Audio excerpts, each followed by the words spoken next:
All right. Well, good evening. Thank you all for coming out this evening to listen to the four of us. I realize there's two more of these that are going to occur in the near future. To let you know a little bit about myself, I'm a 40-year member of the Santa Clarita community. Our first house was here in Canyon Country, and then we moved to Valencia, Newhall, and now back to Saugus. So I'm probably going to be one of the few candidates that's been in all four cities, communities within the city of Santa Clarita.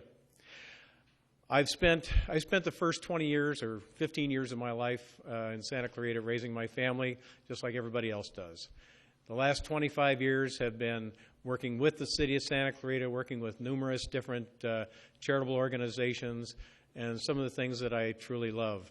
I've been extremely involved in Veterans Affairs here, being on the Veterans Memorial Committee. I'm chair of that. I'm also chair of the American Legion Motorcycle Riders. Very proud to be a member of both of those organizations. I'm not a moose, but I am an elk out here. And I really love the city of Santa Clarita. I've worked in various different departments within the city with all of the different people that head up the different departments of the city. I've been a parks commissioner for 9 out of the last 12 years, putting together all the parks that you see throughout Santa Clarita, including the ones here in Canyon Country. It's my desire, once I am elected to City Council, to be sure that everything that you need happens in this city. Everybody can say they're going to do this, that, and the next thing, but nobody listens to you. That is the one thing that I promise that I will do. I will listen to you, because it's what you want that matters. It's not what we want as council members. We are there to listen to you. We are your employees. So I think that's one of the most important things that we have going in this election is people that will work with the people. The other thing I want to see is a better run city council. We don't need to continue with the push and shove demeanor that we have there now. I'm able to do that. I can work with other council members. I can work with the public. I can work with city staff.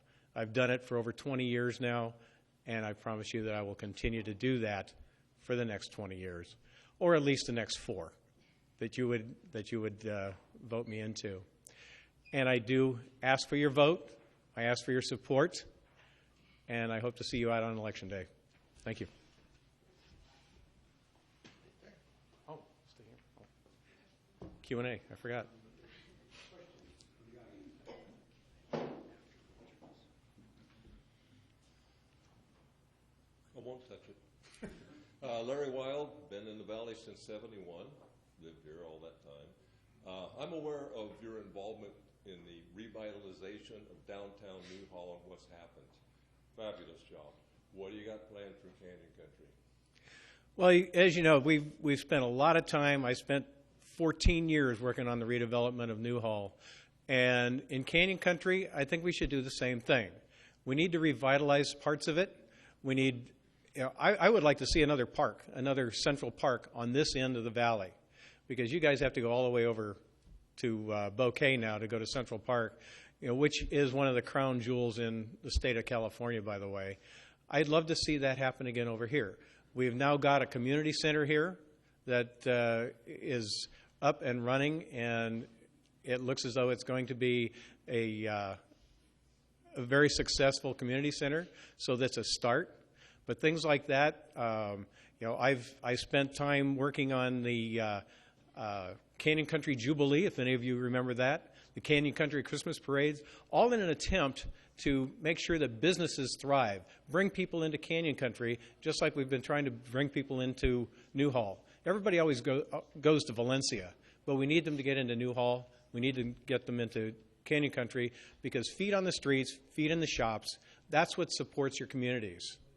And the more you have something like that, the better off you are.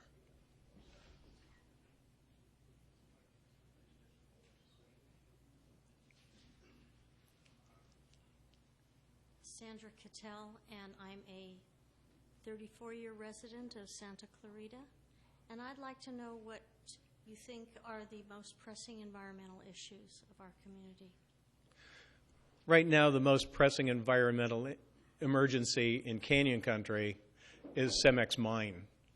And hopefully the legislation will go through and we will get rid of CEMEX. Because what most people don't realize, it's not just the mine. CEMEX is going to be one of the biggest mines in the United States if it gets built here. But it's not only them. Vulcan Industries is right next door, and they will make CEMEX look like a sandbox. And you think it's going to be bad with CEMEX in here? It will get worse. And the other problem with that is, how many years did we spend trying to keep Ellesmere out of that end of the valley? What do you get when a sand and gravel mine comes to an end? You get a dump, folks. Just check out my old hometown of Sun Valley. That's a perfect indication of what happens with the sand and gravel mine in your town. Irwindale's another one. That's what happens. So we need to keep that out.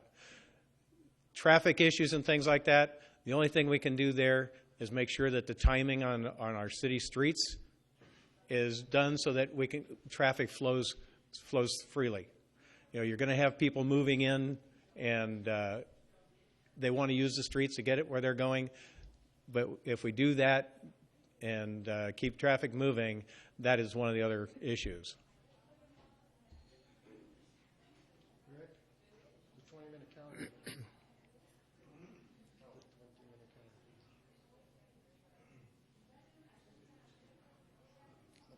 Brian Springer, live in Canyon Country.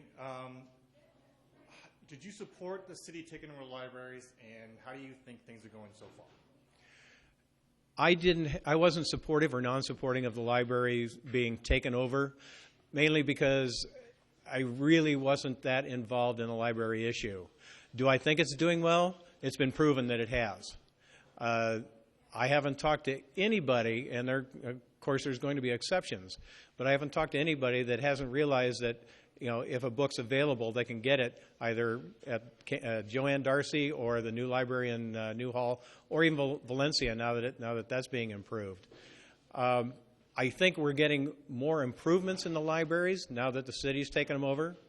Just look at the different places. I mean, even Joanne Darcy Library is going to have improvements done to it. So I think in that respect that we're doing better with the city owning it than the county.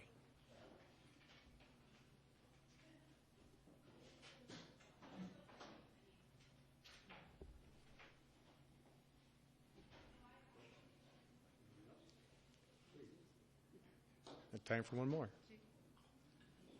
Judy Talor, I've lived up here for 36 years. What do you feel about getting some senior activities at Central Park, like a 100-mile walking club or shuffleboard or horseshoes or something like that? You've hit everything that's right up my alley. Absolutely. All the different things that we can do at Central Park, and that's another reason I'd like to see another park out at this end of town, so we don't have to go all the way over to that end of the town. But Central Park has more than enough room to do stuff like that. I was founding member of the Senior Center Foundation, and it was mainly to raise funds to keep our senior center going, and hopefully to build it, to make it better. I've been an advocate for senior activities in many different things, and in Parks and Rec on the commission, I've been after a lot of things to do that, as well as the community center here, right over on Sierra Highway. Central Park, we've got plenty of room to do just what you're asking, and the stuff that you're mentioning is very inexpensive to set up. All you need is a few people to go and say, hey, this is what we need. Why can't we do this? And the best place to do that, bring it to us at the commission.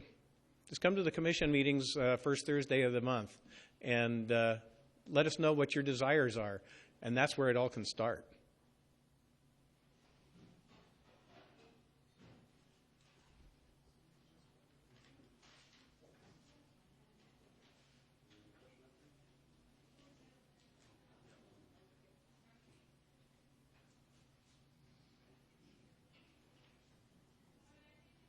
Good evening. I came in late, so I'm not exactly sure what the format is. Somebody said I could just come up and ask a question, but I heard your comments about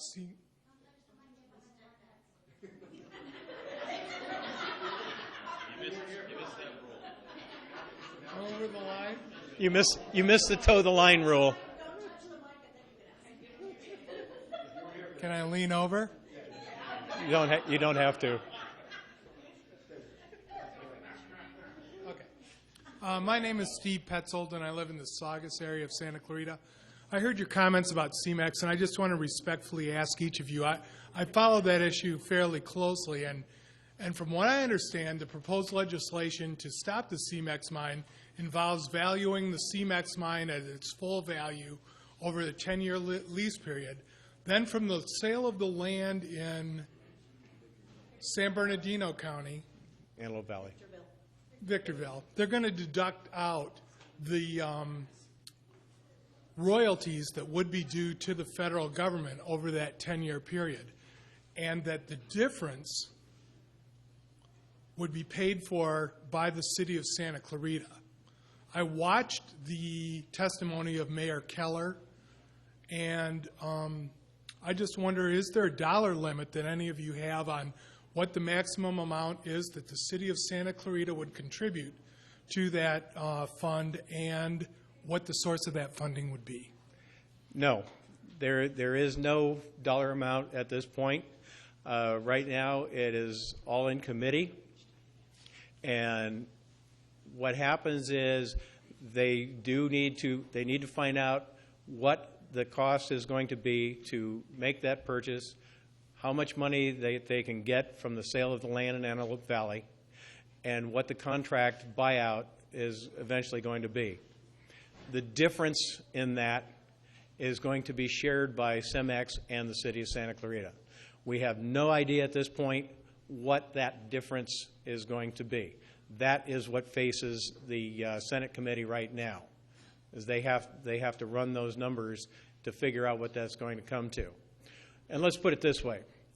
The city has invested, I can't remember how many millions of dollars it is to date, fighting the CEMEX mine, to keep it out of Santa Clarita, to keep the dust out of your windows and keep the dust off your nasal passages as you walk down the sidewalks here. And the city is not going to quit on this. If the city is given an opportunity to keep CEMEX out, the city will do it. The city spent $28 million building a library in Newhall. The city spent money doing a lot of other things, all for the benefit of citizens of Santa Clarita. If it takes $28 million to keep CEMEX out of here, I can guarantee you that the city will come up with it in one manner or another. Thank you. You're welcome.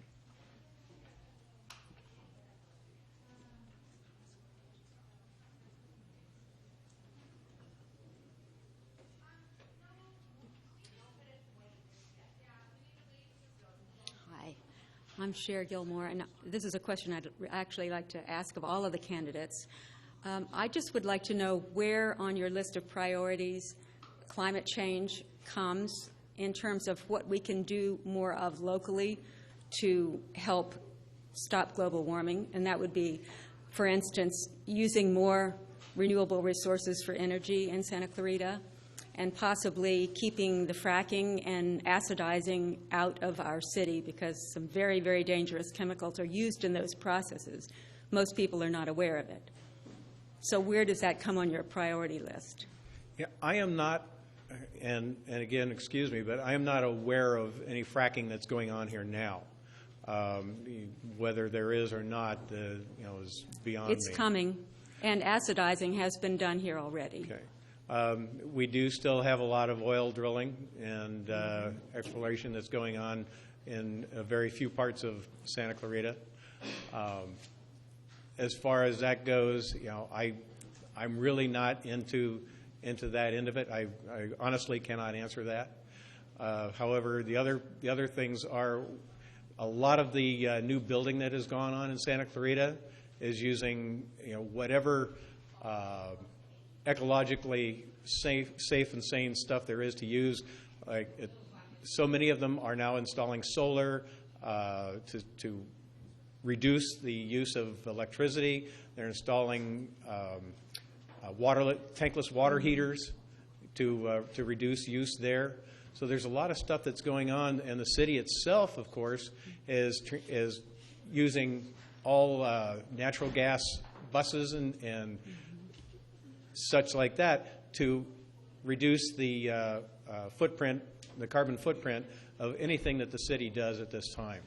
So the city is trying to do a lot, whenever it can, in order to reduce emissions and so on. So how important is that to you? That's a question, really. I Where think is it's that very on your priority list? It's important. Okay, thank you. Hi, Lori Rivas.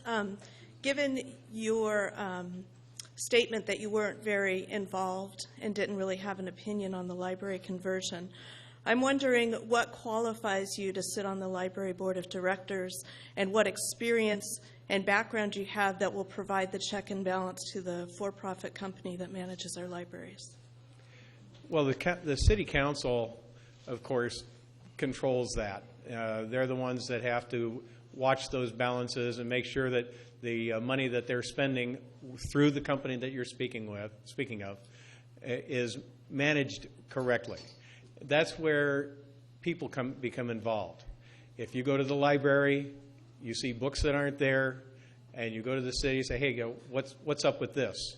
It's the city's job to make sure that that company is taking care of that. Why aren't they there? What are you doing with the money that you're given?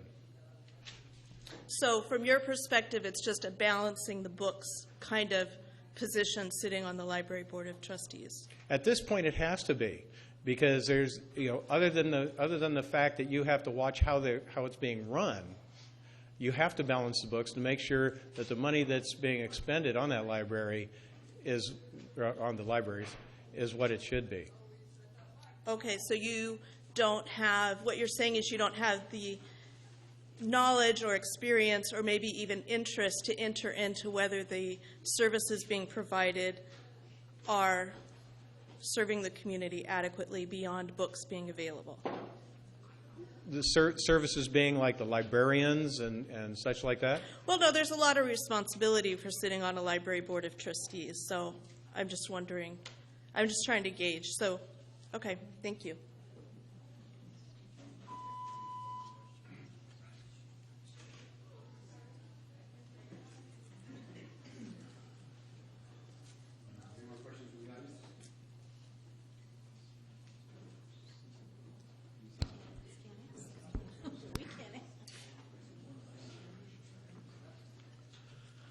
My name is Todd Hoover. I'm from Castaic. I'm kind of curious what your take on a MRF is. If Santa Clarita needs to have a MRF, where would you see that be placed? Thank you. As a matter of fact, I was on the MRF location committee a couple of years ago when we were trying to find a place to put it.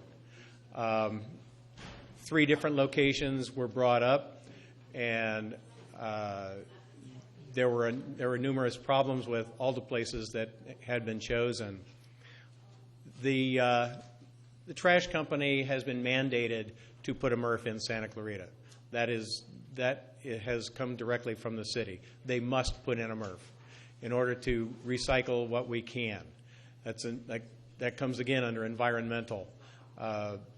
We try to make sure that whatever can be recycled is recycled, and whatever it cannot goes to the dump. We want to send as little to the dump as possible. No matter where the trash comes from, we got to send as little to the dump as possible, because they fill up too fast, and then what do? You have to look for a new dump. So the MRF is going to be a good addition to the city if we find the right location for it.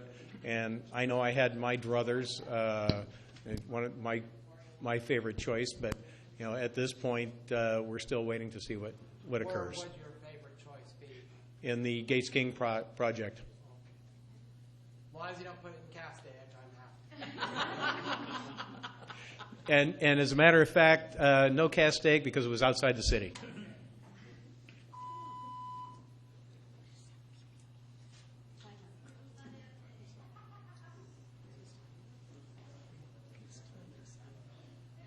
Any more questions? We're to like 6.5 minutes, or actually about 3.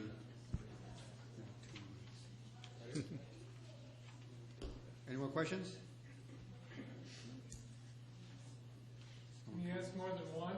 Yes, you can. I thought I made that clear. He wasn't here.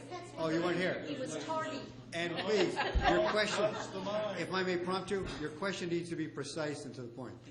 Okay, recently the County of Los Angeles passed a dark sky ordinance for the areas surrounding the city of Santa Clarita. I was wondering whether you would be supportive of a ordinance for the city of Santa Clarita that would help to limit the light pollution which is coming from the city of Santa Clarita. Many of the street lights still have the teardrop design rather than the full cutoff, and also the lights on the Fallen Warriors Bridge, as well as those that are being installed in the Newhall area of downtown, are known as glare bombs, and they negatively affect the vision of drivers and affect the night sky. And I was wondering whether you would support a dark sky ordinance for the city of Santa Clarita. Steve, I'm well aware of your stargazing, and I've got to agree with you there. There's nothing nicer than going out in your yard and looking up and seeing the stars, the planets, and whatnot. As a Navy navigator for 23 years, I use those stars to guide by. So yes, I would be in favor of that. And as a Parks Commissioner, one of the things that we look at when we put in new parks and there's lighting that goes with them is it's downward lighting, so that it lights the area that it's intended to be lit, not the next door neighbor's house or across the street on the walk path. So yes, I would be in favor of that.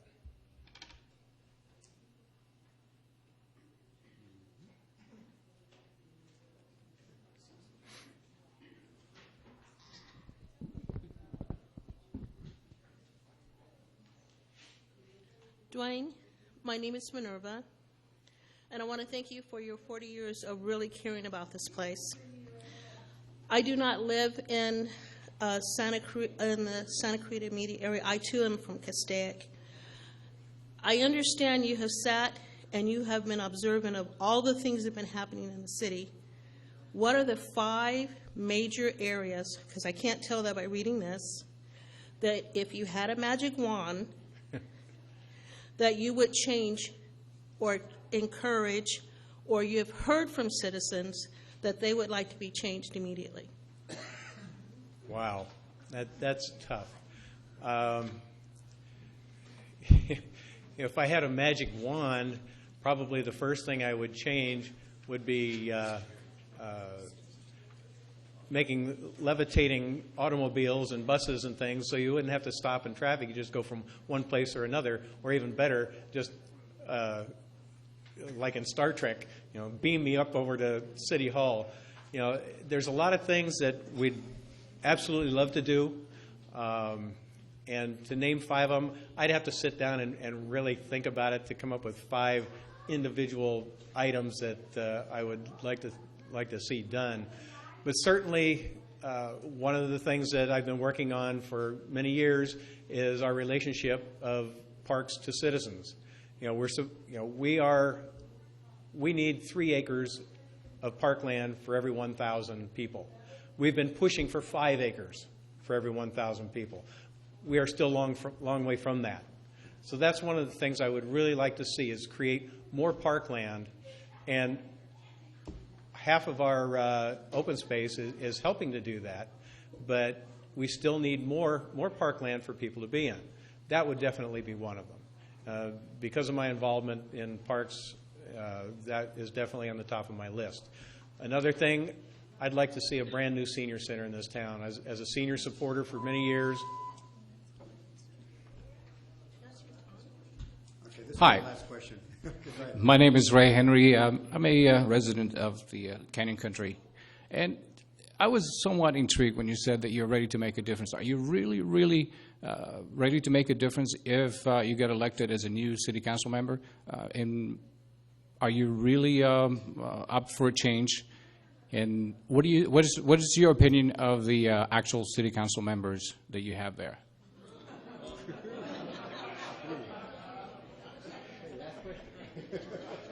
That is a rather leading question. Am I ready for it? Absolutely. I've put in my due. I've paid my dues. I've put in my time at City Hall. I can't tell you the numbers of hours I spent in City Hall working with staff, working with our current council, and working with city manager and the assistant city manager. I mean, it's all the time. I'm ready to make a difference in that respect, yes. There are some things that I think could be made better in City Hall. Our current city council members, as I mentioned earlier, I want to bring respect back to City Council. And right now, there's a lot of lack of it. And for years, I've been able to work with people and mediate things, and it's because of that I think I can do a great job at City Hall, because I will be able to work with whoever is there. Could be 3 out of the 4 of us, who knows? But yes, absolutely, to answer your question, I am ready for that job. Especially in respect, there's been a lot of changes where I see a lot of disrespect towards our community. And that's wrong.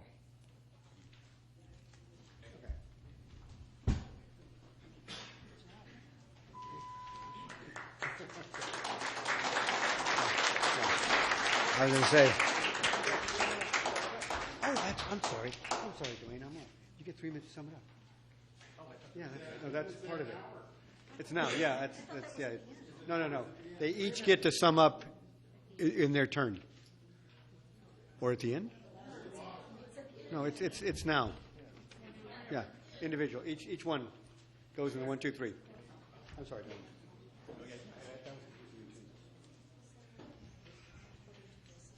Oh gosh, there's a lot of good questions. A lot of you come to these things usually, and there's not quite so much public participation, and it's good for all of us to be able to hear the questions, know what it is that your concerns are, and be able to answer those concerns. And once again, sitting up there on the dais, you hear a lot of it. And some people are helpful, some people aren't, some people are argumentative, some people are complimentary. But as a city council member, you need to listen to all of it. I've been to meetings at the supervisors down in L.A. I've been to meetings here in Santa Clarita and other places as well, where you wonder if anybody's even listening.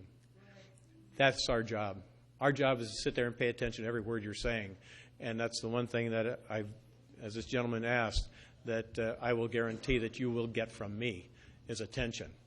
Because that's what's supposed to drive the city. The council doesn't drive the city, the citizens drive the city. And we're just there to make sure that what you want done filters down to city staff and they implement it. I've had so many years, like I say, 14 years working in redevelopment. I've had 9 years working in Parks and Rec. I've had 10 years working with military affairs here. I've raised my family here, just like most of you probably have as well. I want to see this.